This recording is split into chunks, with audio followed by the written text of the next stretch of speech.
Good morning, guys. It's, what time is it na ba? 9:20 AM na.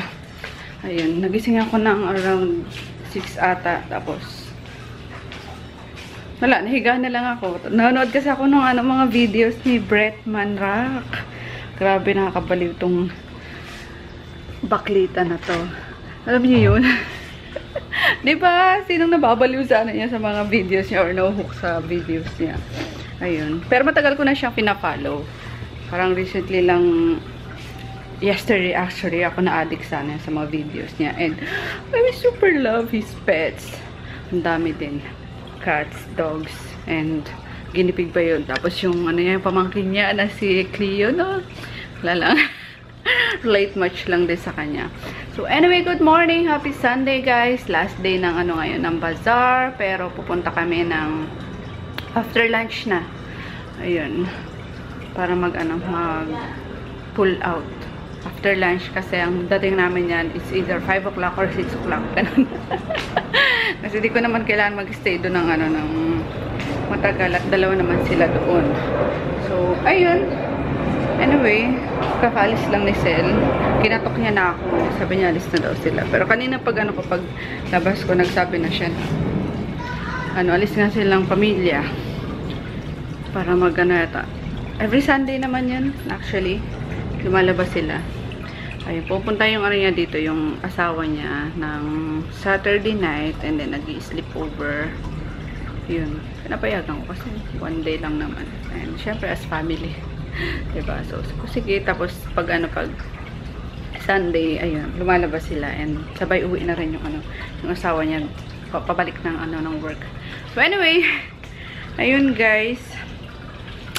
Since kinatok niya nga ako, alis na daw sila. Tapos, di niya muna daw pinakain yung dogs, pero nalutuan niya na ng food. Sabi ko, sige ako na lang kasi maaga pa naman. And pupunta kasi sila sa siya. Magpapareserve siya ng ticket kasi uwi sila ng this week. Etong na to, hindi na sila magpapasko rito, guys. Kasi may asikasuhin daw si Sel. So, para by January, nandito na siya. Bago yung mag-start ulit yung pasokan. Sabi ko, pumayag na ako. Sige, kasi last bazaar naman namin is ngayong week na lang din naman. And wala na. So, after nun, stay na lang muna kami sa bahay. So, ayun. Siguro mga 20 or basta ngayong week, na siya. Uwi na siya. So, yun lang. Kamusta kayo? Ano ba? Ang ating food ngayon. Nagutom na ako. Wala yung anak ko lumabas. Sa baba daw siguro lalaro dun sa kila ate Pechay. So ito nga pala guys yung wait, pakita ko lang ha. Ito yung pinika po kahapon sa sa Pasig, malapit doon sa sa may bazaar. So nagpa-order lang kasi ako sa sa friend namin. Yun yung dapat, yung asawa nun dapat yung pupunta namin kagabi na may birthday din, kaso hindi nga natuloy. So, nagpa-order ako nitong APC na all-purpose cleaning siya. So, nagpa-order ako ng dalawa. Nakisabay ako sa kanila kasi walang mabibili nito guys sa mga supermarket. So, ayan. Dalawa pinabili ko kasi yung isa dito para sa bahay, then yung isa dadaling ko nga sa sa probinsya para do sa mga dogs. So, tapos nagpa-extra ako nito. This is for 100 pesos lang to guys. Pero I swear, wala kayong makikita nito sa sa mga supermarket. Ang tagal ko nang naghahanap niyan. Or naghahanap ako niya. Kasi sabi niya nga, wala talaga. So, nagpasabay na nga lang ako sa kanya. So, basically, panglinis siya, all-purpose cleaning. Kung di ako nagkakamali, yan din ang ginagamit sa sa Jollibee nagtatrabaho ako. Pero sa amin no, naka-sachet lang eh. So, isang sachet good for something na water, ganun. May lang siya. So, ayun, tapos nagpasabay ako nito. This is 100 pesos yung bote niya. So, ayan, may instruction naman siya na hanggang dito yung yung APC sa red na line. And then the rest is water na. So, shake, shake, shake. And then, pag magmamap ka, spray mo lang, then map. Ganon. So, ayun. Safe siya sa mga, guys, sa tao, sa dogs, or sa mga pets. So, kaya napabili ako. And, mas mura. Kasi, how much to? 1,000 plus lang ata, ganun. So, nasa 2.5 itong dalawa na, kasama na to, tatlo kasi yung spray na binili ko. Ayan. Ay, sorry. So, ayun nga. So, nasa 2.5 plus siya. Tapos, taon mo naman din siya gagamit. So, ayan siya. Messy Bessie All-Purpose Cleaning. So, yun. Ayun yung dinaanan namin kahapon. Ano ba? Ano bang gagawin natin? Wala, lumabas na ako kasi siguro wala nang kasama, mag-iingay na yan. Nakahiga pa sana ako nanood ng mga videos niya, no? May breath nga. So, ayun guys! Uy, yung ano ko by the way, yung damit ko hindi to yung kahapon iba naman to. Kay daddy to, yung mga pinaglita na ni daddy kasi, you know, chabi-chabi na naman siya.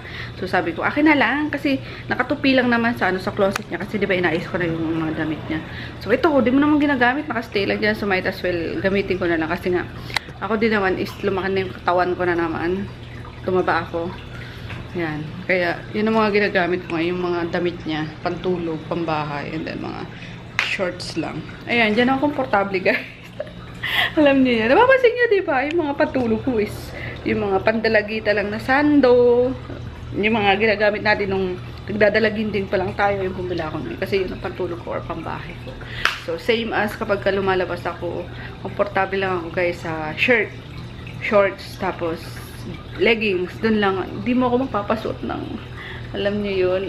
Gustong-gusto kong tumitingin ng, uy, ang ganda ng suot niya. Parang ganda. Pero, hindi ko naman masuot. Alam mo, hindi ako komportable. So, white na lang, white shirts and pants. Okay na ako dun. And then, sneakers. So, ganun lang. Kasimple ang buhay natin. Kaya, kung makikita yung aking closet is puro white shirts lang yung karamihan. So, di ko pa di ko pa mag-give up yung mga white shirts ko kasi ang ganda kaya mag-white guys. Alam niyo yung kahit saan pwede. Tapos, maano siyang tingnan. Alam niyo yung parang very positive siya na. Ewan ko lang kami nakaka-relate sa akin. Feeling ko lang. Ako lang yata yun. Anyway, mag-edit na lang tayo ng vlog kahapon. 2 araw yung pagsasamahin ko na naman kasi wala naman din masyadong vlog ako lately nga. So, let's edit na lang while I'm planning dapat na oh my god. Ganyan yung ano ko guys. Kita nyo yan. Parang ako na yung ano yung sa Messy Bessie. Grabe. I'm planning na magmunggo sana. Kaso since umalis naman sila sel, wala naman din kain naman yan. So, wag na. May ano pa naman dyan yung tirang niluto ko kahapon. Yun na lang kay daddy. May saucepan. Puti din yung breakfast tayo guys. Doon sa sa labas kasi may tent. May ano doon may mga karinderya doon. Nagluluto doon ng puto bumbong. Ay, ayun. May ano pa pala. Ano ba yung tawag dito? Binili ko sa Sorry paiba-iba ko. Yun nga. Sa labas nung Metro 10 is may mga karinderya doon. May nagbibenta ng puto bumbong tsaka todo! Ano to? Bibingka.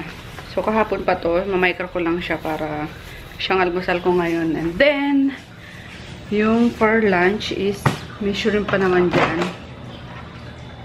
Tapos may broccoli. Yun. Yun ang lulutuin ko for Chris. Itin lang natin and cup of coffee. Okay na yan. Let's make some coffee guys. So, ito lang kung ano available. Nescafe blended brew. So, nagsawa na ako sa nagsawa na ako sa with Milo or wala lang. Alam ko meron Madami akong biniling Milo pero mas feel ko yung coffee ngayon. Coffee lang kasi nga may bibingka. So, ayan. Ano kayong anak ko? Kahapon pa nung hinihingi yung Beyblade niya kasi pinatabi ko kay daddy. Kasi nga nung magre-review kami. So, ayun. Dito lang tayo kukuha ng water. Ayan. Mainit siya kaso. Ito dito. Yan na lang din ang pinang kakape namin. Kakape. Pinang coffee namin Alam niyo yung hindi na magano kasi separate pa yung pinang-iinitan ko. So, sabi ko, another gastos naman sa ano, sa kuryente. So, ito may malamig na, may normal, pwede mainit, diba? So, ayun. Para din naman siyang ano, ref na may ano, na may mainit na.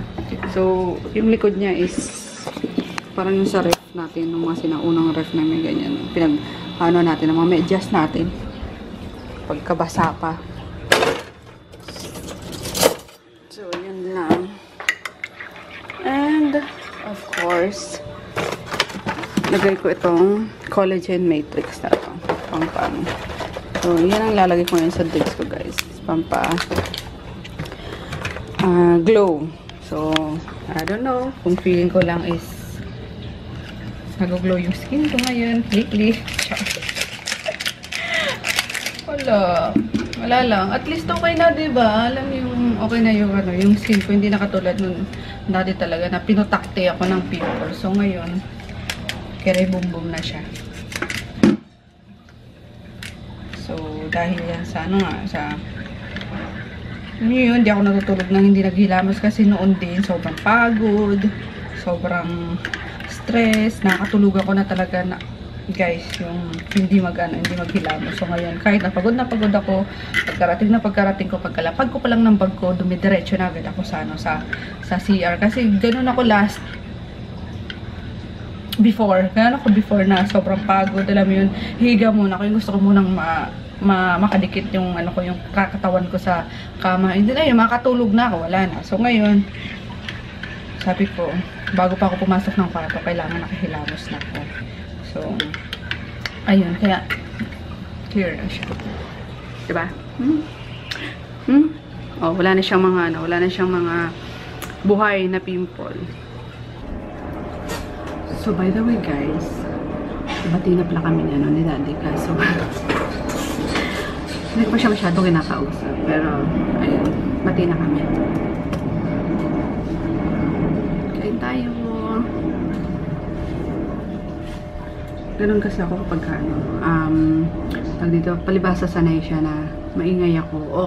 Okay pa sa kanya yung nagpuputak ako kapag nagagalit ako. Pero, pag nawag yung tatahimik ako na ano siya na, nabuburyong siya. Di ba baliktad? Dapat nga maburyong ka na putak ng putak yung partner mo sa'yo. Pero siya kapag tahimik na ako, di ko na siya kinakausap. Ayun, parang nade-depress siya.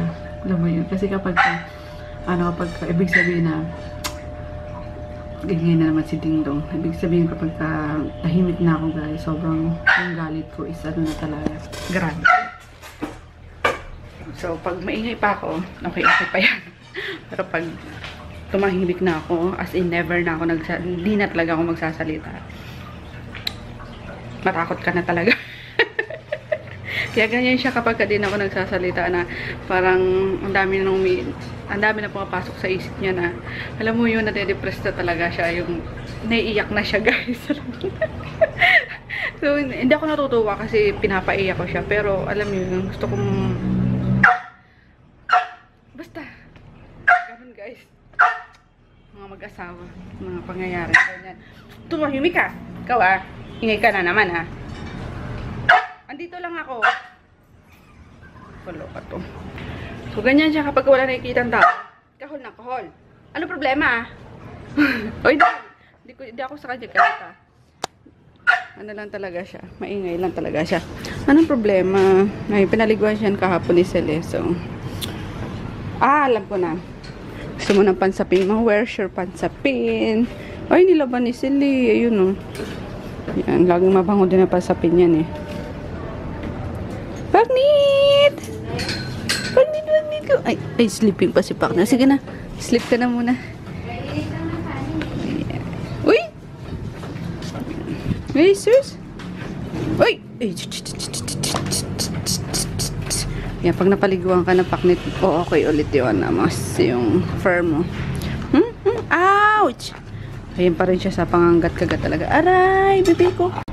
See, tumahimik na nung may na. May pangsapi na siya. Marty din yan So, dyan muna kayo, guys. Masarap siya, guys. Pero, hindi yung sarap na hinahanap ko sa bibingka. Kasi, ang pinakamasarap na bibingka na tayo, guys, doon sa amin sa ano sa Bicol. Nakalagay ngayon na naman siya. Ba may tao. Ba sabihin nyo lagi na lang yung pinakamasarap na tikman mo is yung yung pinakamasarap na ganitong food na is yung natikman mo. So ayun, totoo naman kasi guys, kasi sa probinsya namin, dun sa namin sa bayan, sa zone mismo namin, sa barangay namin is si Lola, hindi ko siya actually Lola, pero Lola lang yung tawag namin sa kanya kasi nanay siya nung ninang ni Nene yung sumunod sa akin. So, ayun, the best ang bibingka talaga nun guys. As in, kasi may ano pa yun, may young coconut pa siyang nilalagay. Tapos, alam ko may keso and then itlog na maalat. Although, sagana na siya sa itlog na maalat, pero tapos yung texture. Iba yung texture ng luto ni Lola Puping nun. So, kilala siya. May nanonood sa akin na taga-kababayan ko na taga-Buhi din, taga San Buena din, si Manay Pilders. Ay, Manay Pilders, nasa Denmark sila ngayon. Sila Kuya Christian, sila Kuya Tony Bentayan. Hi sa inyo dyan, Merry Christmas sa Denmark. So, kilala nyo siya, di ba Manay? Si Lola Puping, ang sarap-sarap ng bibingka nun. Ayun, umauna kasi siya guys, matagal na. Kaya never na namin natikman yung yung bibingka niya. Pero, yun ang the best talaga. So, share ko lang. Ayun, galing siya sa labas, diba? Tapos sabi niya, wala kang pa-birthday sa akin. Sabi ko, pa-birthday? Dapat tayo mo ng Beyblade, may pa-birthday pa. Happy birthday daw, pabati sa kanya. Nakita ko 17th birthday niya pala ngayon. Happy birthday. Huwag ka na mag-gift ha. Dami mo hindi. Sige, anong gusto mo? Love na lang. Sige, love na lang. Pero ang Tsaka yeye. Alin mo yeye? Laro ako. Ng computer.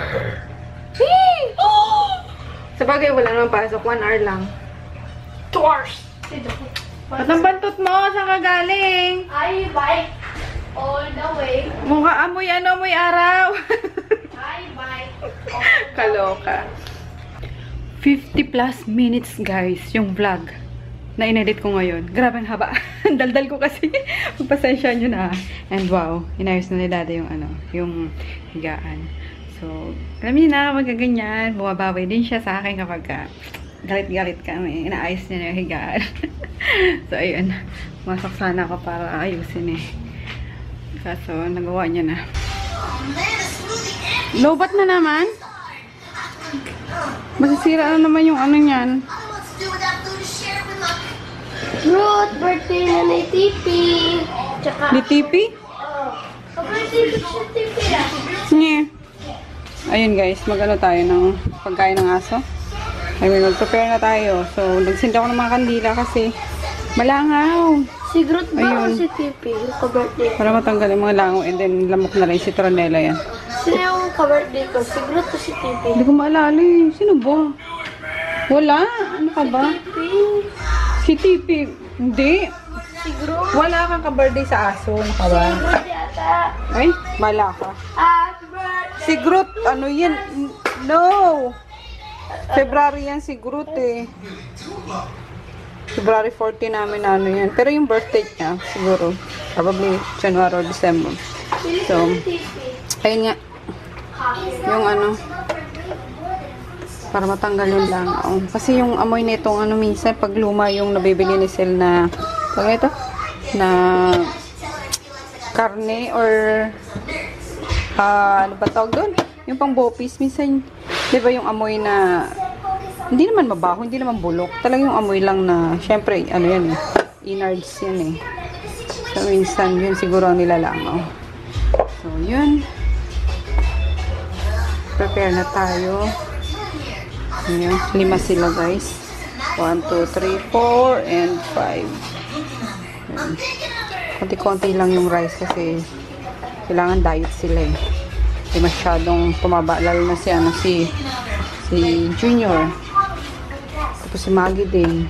Pero si Maggie talaga konti lang siya kumain. Si Groot ang malakas. Taga-ubo siya si Groot ng mga tira-tira. Tapos si Dingdong. Gawin natin si Groot tayo. And then, haluan ko nito para maging tasty din. Yung pedigree. Kasi konti na lang to. Konti lang yung haluto. Ano kaya to? Giniling na. Pinaghiling na ni Sel. Tapos nilagyan ng sayote. So, ayun. Half half nito, lalagdibigay sana, tapos half din yan. Ano ko, divide ko sana para mas tastier. So, again guys, alam niyo yung pagkakaroon ng pet is hindi madali. Kasi parang ano yun parang tao yan Yung food nila is same kamahal or parehas din sa tao. Kailangan yung i-prepare nilang basta yung tira-tira. Kasi hindi ko pinapakain ng tira-tira yung mga aso ko guys. Even yung nasa probinsya. Hindi, wait lang. Ang galing. Even yung nasa province, hindi ko pinapakain ng tira-tira. Talagang allotted amount ako para sa kanila. So, monthly is pinapadala ko si Nene ng 12 to 15K para sa mga doggies kasi yung 3,000 is para dun sa nagpapakain sa kanila. So, yung 12 minsan, pangkain or pangbili ng mga sabon, panlinis, yung ganun. So, imagine nyo guys, 12K na sa 12K na sa 12-15K na sa probinsya, plus yun nandito pa, diba? Ilan yung pinapakain ko. So, it's kinda mabigat, pero ox lang kasi napapasaya naman nila ako.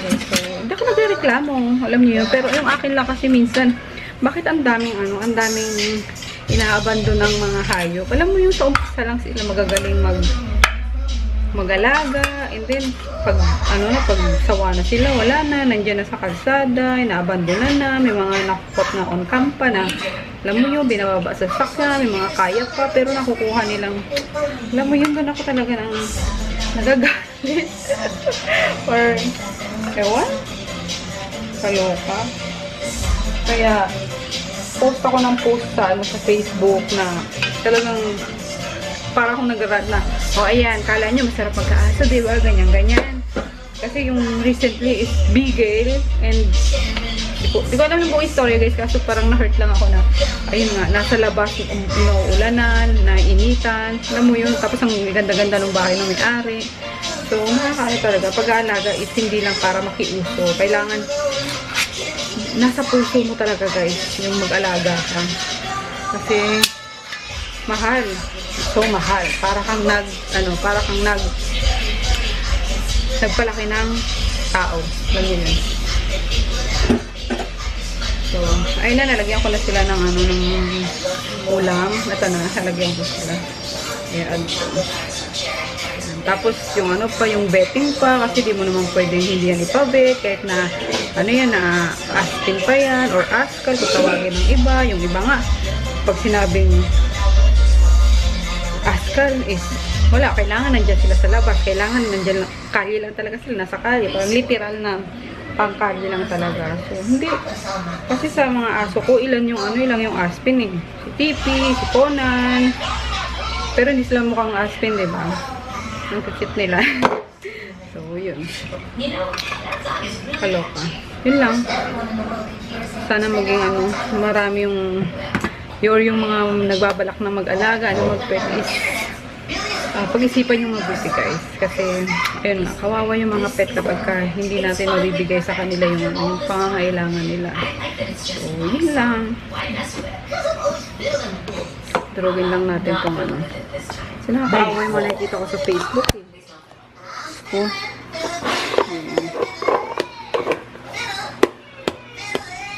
Sabi pala sa inyo, wag daw gamitin yung sorry. Pinag-scoop ko lang naman.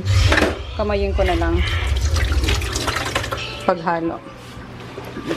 Ito kay Maggie girl.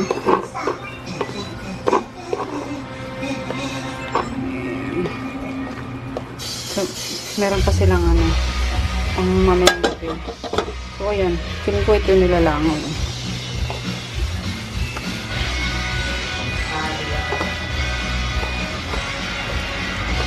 Kay Junior. Si Junior magana rin kumain eh.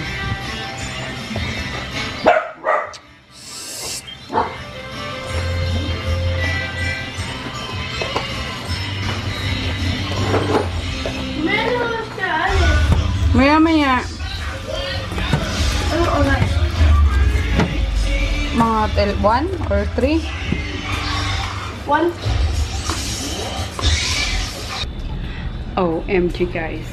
Finally, nahanap ko na yung cleaner na hinahanap ko talaga. ito yung matatanggal niya talaga yung amoy aso, amoy...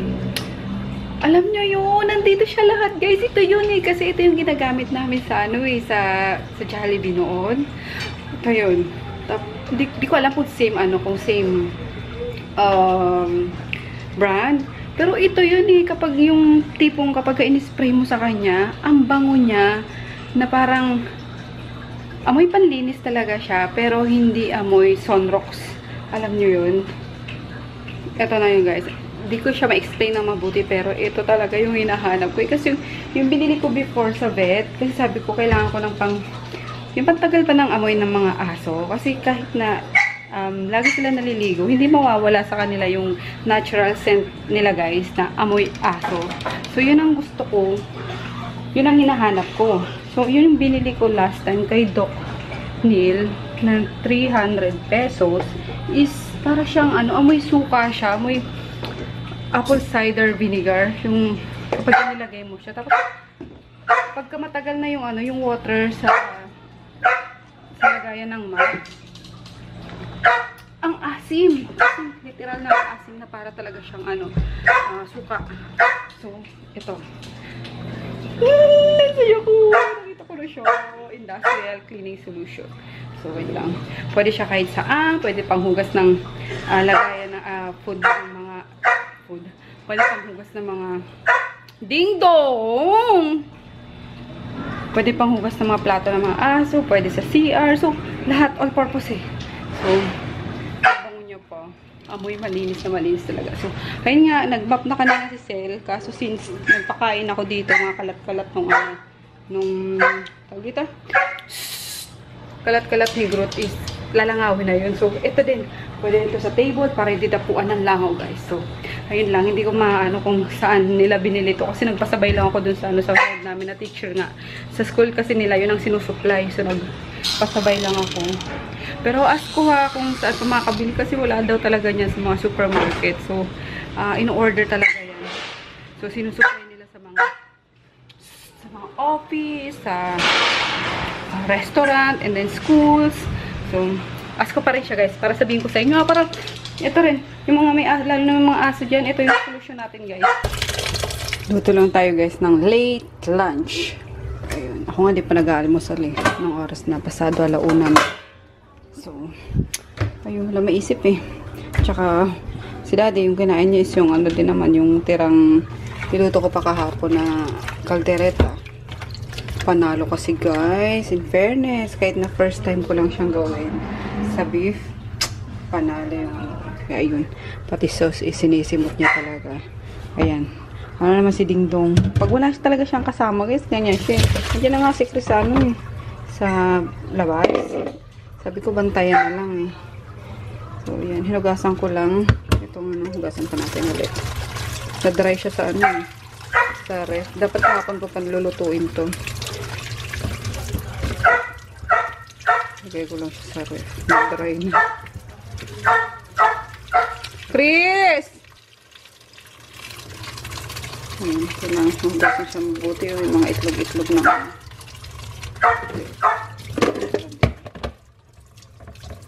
Submerge siya. Babad ko muna siya sa pati ito. Sama ko na. Yung shrimp. Yan ko siya lulutuin. Kasi favorite ng Junakis ko yan. Alam niyo naman. Habang nag-chop tayo ng ricado. Garlic lang ilalagay ko, guys. Kasi wala nang onion ako nakita.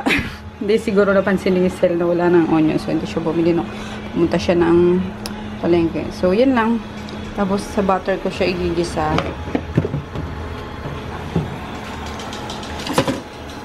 Tapos, konting, simmer lang. Bilis lang ito maluto. Para sure nakakain si Chris.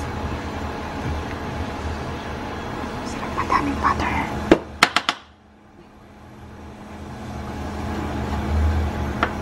Okay na kaya yan? Tingin nyo. Sige, okay na yan.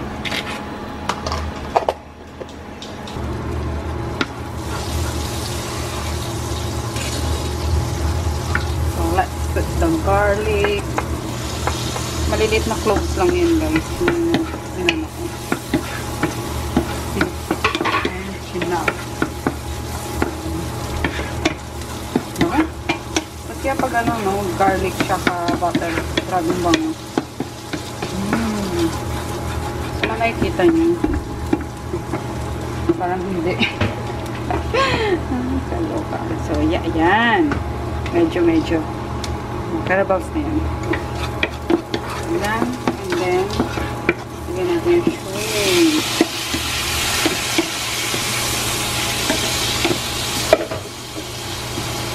Lang. And lagyan na rin natin yung broccoli. So, yan malinis na. Inano ko yung mga gilid-gilid niya. Chinek ko. Kasi baka may mga uhod-uhod pa. So, linis na nga. Tapos, lalagyan natin ng chicken, buyon. Cube. Ayan, half lang. Kung paano lang. Kasi wala akong salt. You know. Ay, meron pala. Ito pala napapatungan nyo, guys. So, ayan, dyan kayo eh. Gumawa yung salt char. Ayan. Konting water. Para lang meron tayong pang ma-simmer siya. And let's cover it. First, cover. Ay, sorry. Perfect. So, pag naluto na yan, sabay-sabay sila maluluto. Kasi yung shrimp is madali lang naman maluto. And then yung broccoli, masarap yan is medyo crunchy pa. So, nakasan lang natin up to 15. Eh, lumakas din yung ingay. Ayan, di ba? Ang bilis lang. Parang sana lang ito yung initan ng tubig. Iingay na kapag steam na. Check. Oops. Patuloy na natin niya yung steam niya. Oops. Uy, sorry. Buksan yung isa. Ganyan lang. Tapos, konting simmer pa. Ayan, box na yan. Bilis na. Madali ang luto. Luto na, guys! Yung sarap. Perfecto dito. Lalagyan nyo pa nito itong chili crunch. Bubudbud nyo. Pero baka hindi magustuhan ni Chris. So, per serving na lang. Yung lunch namin. Sa daddy kumain eh. Yung tira pa rin kanina. Pero breakfast pa lang yung kanina. Kaya late naman yung breakfast niya. Kaya, ayun. Mamaya ulit niyang kakain.